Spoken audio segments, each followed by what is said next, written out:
To start your week off right, I want to talk to you today about priorities. You know, many of my coaching clients often come to me and express frustration about being able to accomplish and prioritize all the tasks and responsibilities that they have on their plate. When we dig deep into this issue, we often find that it comes down to that one thing that no matter who you are, how much you possess, what your bank account looks like, you can't get more of, and that is time. So when we examine how productive we are we accomplishing all that we need to, we generally try to analyze and look at our calendar. Now, I'm not suggesting this is a bad thing, but I am saying that it might not provide the complete picture. As leaders, one of the areas that we often overlook is how much time do we spend on our people? Or more importantly, are we devoting the right amount of time to the right people? To set priorities right in this area, we need to look at and understand the Pareto principle. Now, some of you may be familiar with this principle already. This is the principle of 80-20. In its original form, it dealt in the field of economics, and it said 20% of your priorities will give you 80% of your production if you spend your time, energy, money, and personnel on the top 20% of your priorities.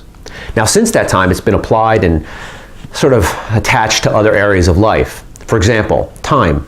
20% of our time produces 80% of our results. Taxes. 20% of the people pay 80% of the taxes.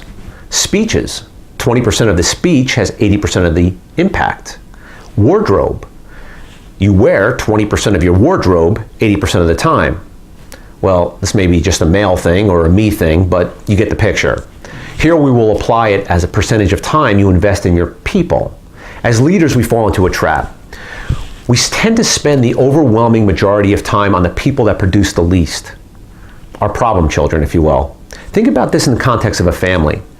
When parents have problems with a child, a lot of their energy and attention and their time goes towards that child.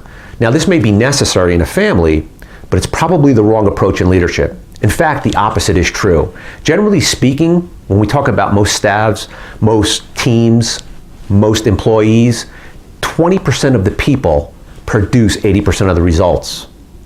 This is where our time and energy needs to go. The challenge then becomes identifying what those 20% are, or who those 20% are. I would submit that for most of you, this is probably intuitive. As I'm speaking, you're probably already naming names and seeing faces in your head. My top producer, this is the one that gets the job done. Sometimes though, you really need to draw this out, write it out. It's not that easy, especially when you're running a big team. Here's a method I came across recently. Create a simple spreadsheet. In one column, ABC. In the second column, the numeric sign, the pound sign, if you will. In the third column, name. In the name column, list all the names of your team members. In the ABC column, rank them. How do you rank them when we look at employees? Simply ask this question. If this person left my team, A, it would be devastating. We would lose a great amount of production. In fact, I don't know if the team, the organization, the unit could survive. That's an A person. B, it would hurt. It would be a hit. If they left, it would be an impact, but we'd get through it. Or a C person. No, I don't think we'd really take a hit if this person left. In fact, it might even help the team a little bit. Once you have all your A, B, and C personnel defined, go through now and give them a number value in that number column. Who's your top A? Number 1. Your second under that, number 2, 3, 4, and so on. You will now be able to identify your top 20%. These people deserve your time. They need to be cultivated. They need to be invested in. These are your top producers. I'm not suggesting we give up on lower producers, but they may not deserve the time we're giving them. The strategies for bringing those people up, our lower producers, well, those are strategies I'll talk about in the future.